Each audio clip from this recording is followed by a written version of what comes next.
यो नः प्रचोदयात्। ॐ भूर्भुवः स्वः तत्सवितुर्वरेण्यं भर्गो देवस्य धीमहि धियो यो नः प्रचोदयात्। আমরা এখন রয়েছি তামিলনাড়ুর বঙ্গোপসাগর উপকূলে মামাল্লাপুরম বা মহাবলীপুরমের সূর্য মন্দিরে, যেটা মূলত শোর টেম্পল নামেই বিখ্যাত।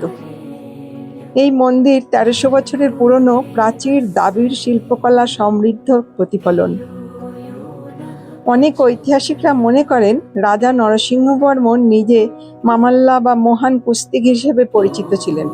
সম্ভবত তার নাম থেকেই এই মামাল্লাপুরম নামকরণ হয়েছে।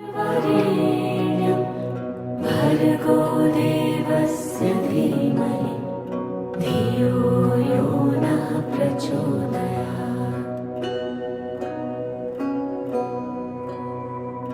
আংশিকভাবে কাটা পাথর বা গুহার পরিবর্তে গ্রানাইট পাথরের চাই সাজিয়ে তৈরি দক্ষিণ ভারতের প্রাচীনতম কাঠামোগত পাথরের মন্দিরগুলোর মধ্যে এটি অন্যতম। মন্দিরে মূলত ভগবান শিব এবং বিষ্ণু অবস্থান করছে। কিংবদন্তি রয়েছে এখানে 7টি প্যাগোডা বা মন্দির ছিল, এখন একটিই বিদ্যমান। সমুদ্রের নিচে এখনো 6টি মন্দিরের অস্তিত্ব রয়েছে, স্থানীয়দের এরকমই ধারণা। भर्गो देवस्य धीमहि धियो यो नः प्रचोदयात्।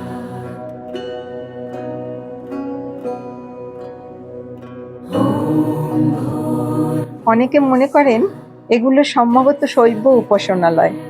শিব, পার্বতী ও তাদের সন্তান সুব্রহ্মণ্য ও অন্যান্য দেবদেবীর সম্মানে তৈরি। যে পশুর মূর্তিগুলো এখানে খোদাই করা রয়েছে, যেমন ষাঁড়, সিংহ, এগুলো শিব ও পার্বতীর বাহন, আর হাতি সুব্রহ্মণ্যের বাহন।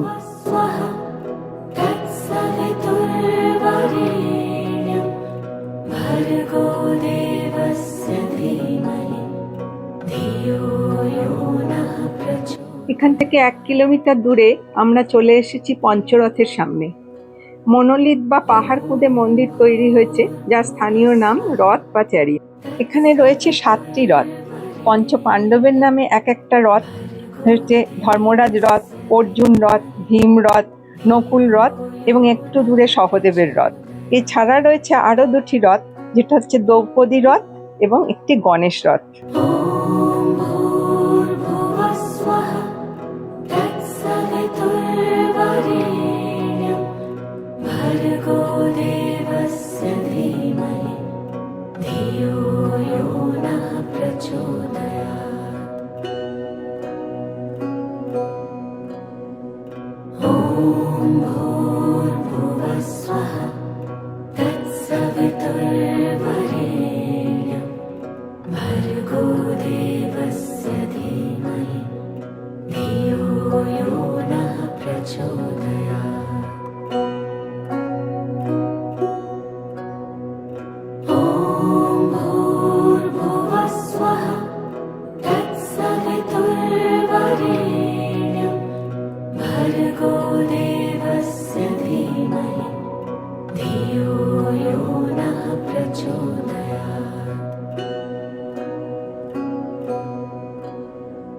ॐ भूर्भुवः स्वः तत्सवितुर्वरेण्यं भर्गो देवस्य धीमहि धियो यो नः प्रचोदयात्।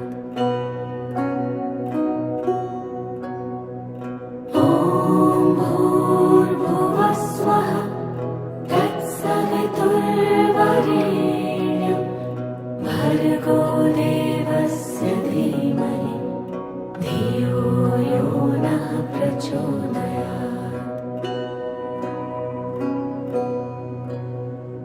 ॐ भूर्भुवः स्वः तत्सवितुर्वरेण्यं भर्गो देवस्य धीमहि धियो यो नः प्रचोदयात्।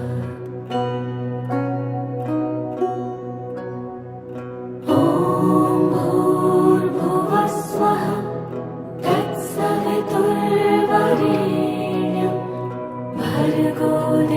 এখানে সবচেয়ে বিস্ময়কর হলো শ্রীকৃষ্ণের বাটার বল। এটি প্রাকৃতিকভাবে ভারসাম্য রক্ষাকারী বিশাল একটা গ্রানাইট শিলা। এটি অভিকর্ষের সাধারণ নিয়মকে অস্বীকার করে একটি মসৃণ পাথরের ঢালের ওপর শতাব্দীর পর শতাব্দী ধরে স্থিরভাবে দাঁড়িয়ে রয়েছে।